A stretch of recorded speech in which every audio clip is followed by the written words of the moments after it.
প্রিয় শিক্ষার্থীরা, আসসালামু আলাইকুম। আশা করি সবাই ভালো আছো। আজকে চলে আসলাম আরেকটি নতুন পর্বে। এই পর্বে আলোচনা করব অধ্যায় 3 47 পৃষ্ঠার 3, 4, 5, 6 নম্বর অঙ্ক নিয়ে।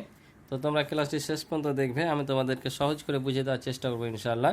তো আমার চ্যানেলে নতুন হয়ে থাকলে এবং ক্লাসটি ভালো লাগলে অবশ্যই চ্যানেলটি সাবস্ক্রাইব করে আমার পাশে থাকবে, ভিডিওতে একটি লাইক করে দিবে। তো চলো আমরা অঙ্কগুলো দেখি কি বলছে। তো 1 নম্বরে বলছে নিচের সংখ্যাগুলো 3 দ্বারা বিভাজ্য কিনা যাচাই করি। অর্থাৎ নিচে যে 4টি অঙ্ক দেখতে পাচ্ছ দেওয়া আছে, 4টি সংখ্যা দেওয়া আছে, এই 4টি সংখ্যা 3 দ্বারা বিভাজ্য কিনা সেটা আমাদের যাচাই করতে হবে।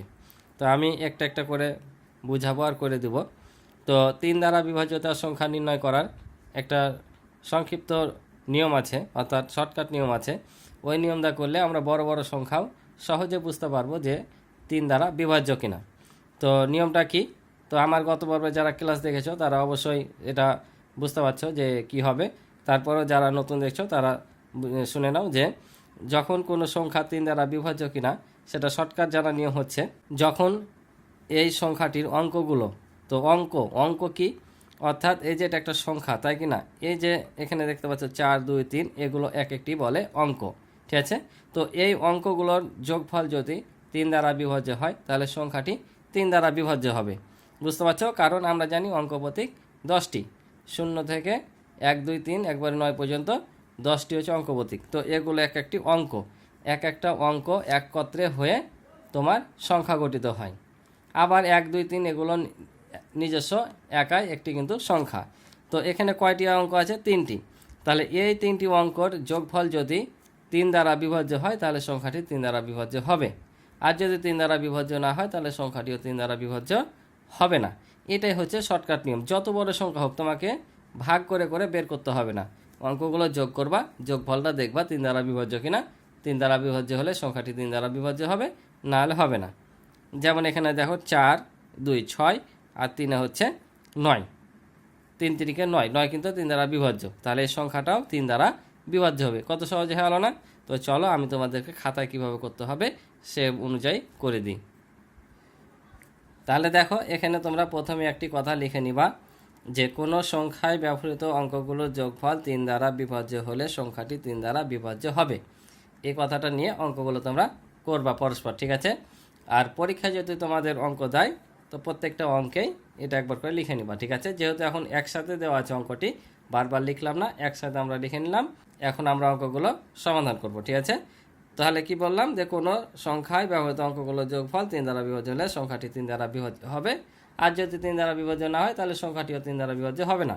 তাহলে আমরা এখন লিখব যে এত এত এ ব্যবহৃত অঙ্কগুলোর যোগফল, ঠিক আছে।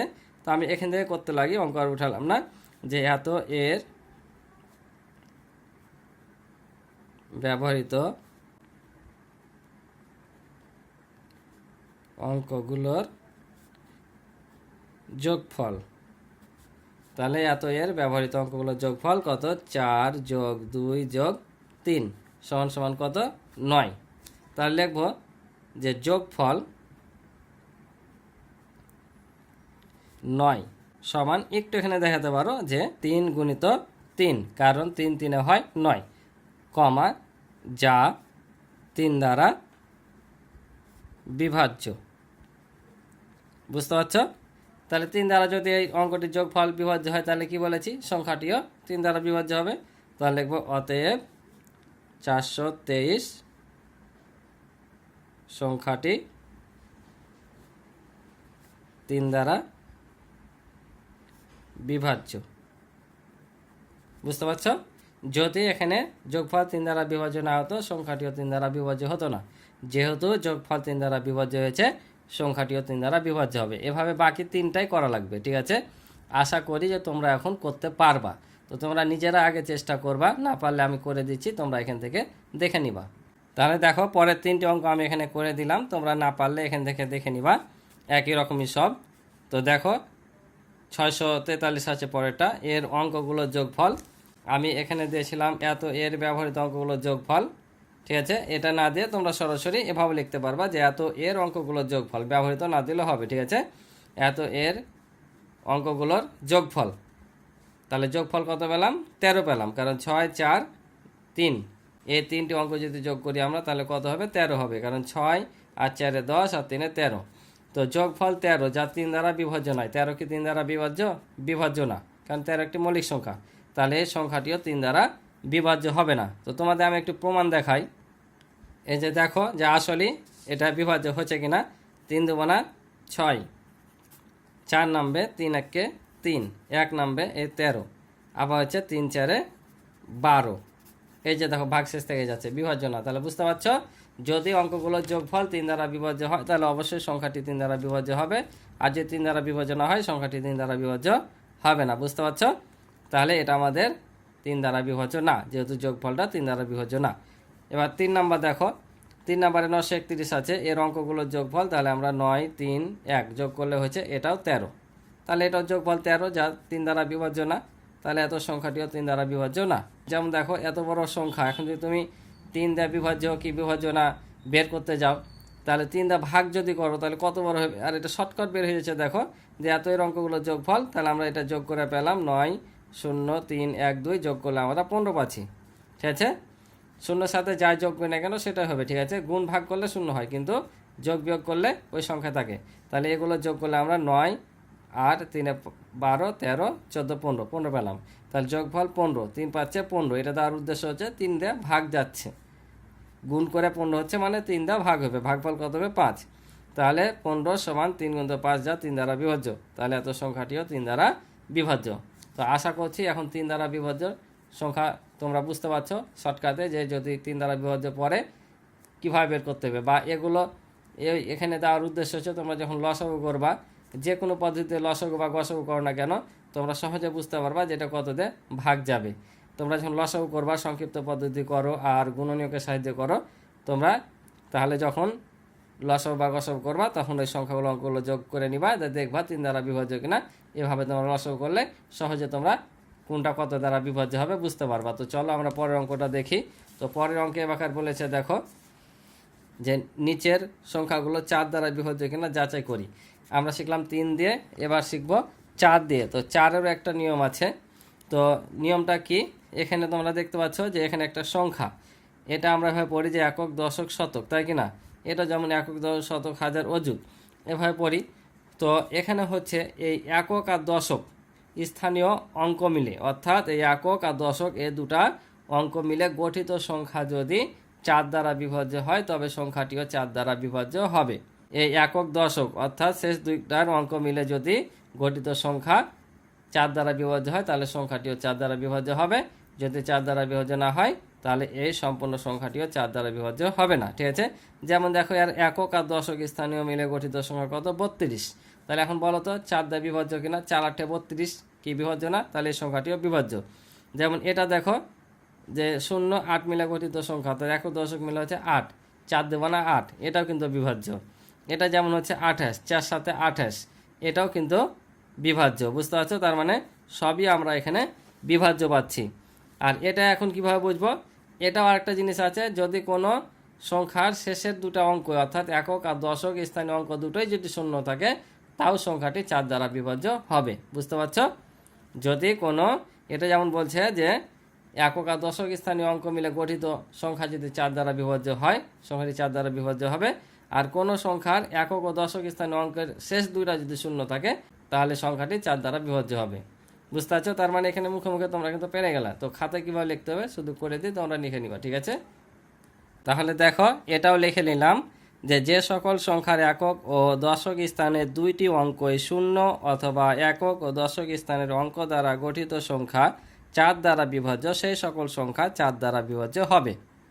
অর্থাৎ যে বললাম একক আর দশক স্থানীয় অঙ্ক মিলে গঠিত সংখ্যা যদি 4 দ্বারা বিভাজ্য হয় তাহলে সংখ্যাটি 4 দ্বারা বিভাজ্য, না হলে বিভাজ্য হবে না।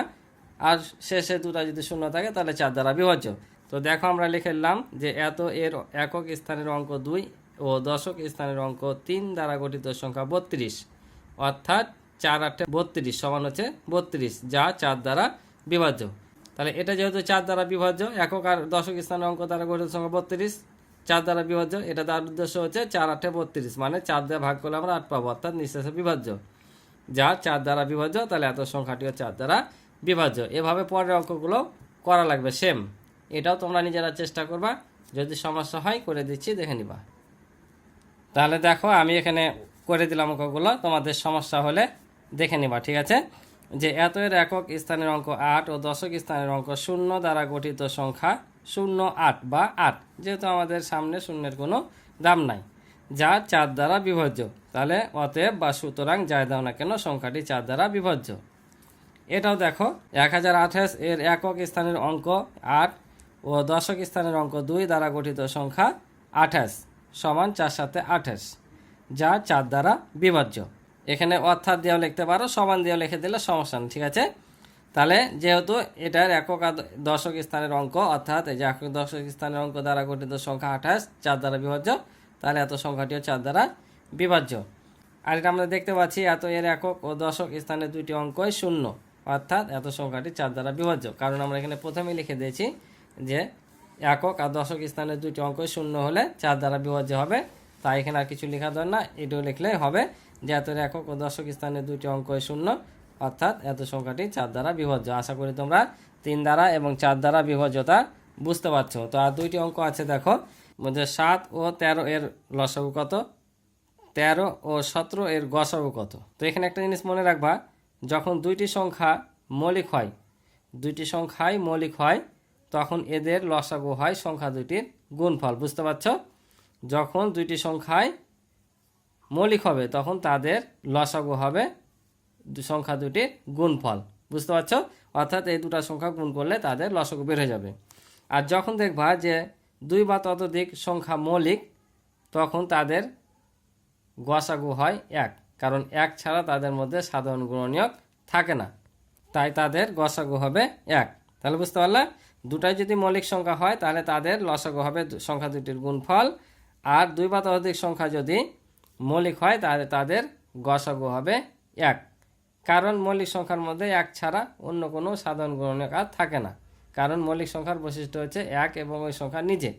তো একটা মৌলিকের সাথে আরেকটা মৌলিক তো বিভাজ্য হবে না, অর্থাৎ 1 ছাড়া কারো কোনো সাধারণ গুণনীয়ক থাকবে না, তাই তাদের গসাগু হবে 1। তো চলো আমি অঙ্ক দুটো তোমাদের জাস্ট করে দিই। তো দেখতে পাচ্ছ আমি অঙ্ক দুটো করে রেখেছি, তোমরা এখান থেকে উঠিয়ে নেবা। যে কথাগুলো বললাম, যে যেহেতু 7 ও 13 উভয় মৌলিক সংখ্যা, সেহেতু লসাগু হবে 7 ও 13 এর গুণফল। বুঝতে পারছো? তাহলে নির্ণয় লসাগু 7 আর 13 গুণ করলে 91, এটা হবে আমাদের উত্তর। বুঝছো? আর এটা হচ্ছে 2 বা ততোধিক মৌলিক সংখ্যার গসাগু হয় 1। তাহলে যেহেতু 13 ও 17 মৌলিক সংখ্যা, অতএব 13 ও 17 এর গসাগু 1। বুঝতে পারছো? এটাই হবে উত্তর। আশা করি তোমরা অঙ্কগুলো বুঝেছো। তো আজকে এ পর্যন্ত ছিল এই পর্বের অঙ্ক। দেখা হবে পরবর্তী পর্বের অঙ্কগুলো নিয়ে। আমার পূর্বের ক্লাসগুলো দেখতে চাইলে তোমরা এই ভিডিও ডিসক্রিপশনে লিঙ্ক পেয়ে যাবে, অথবা আমার চ্যানেলের প্লে লিস্টের মাধ্যমে সরাসরি দেখতে পারবা। তো আজকে এ পর্যন্তই। ভালো থাকো, সুস্থ থাকো, দেখা হবে আগামী নতুন পর্বে। আল্লাহ হাফিজ।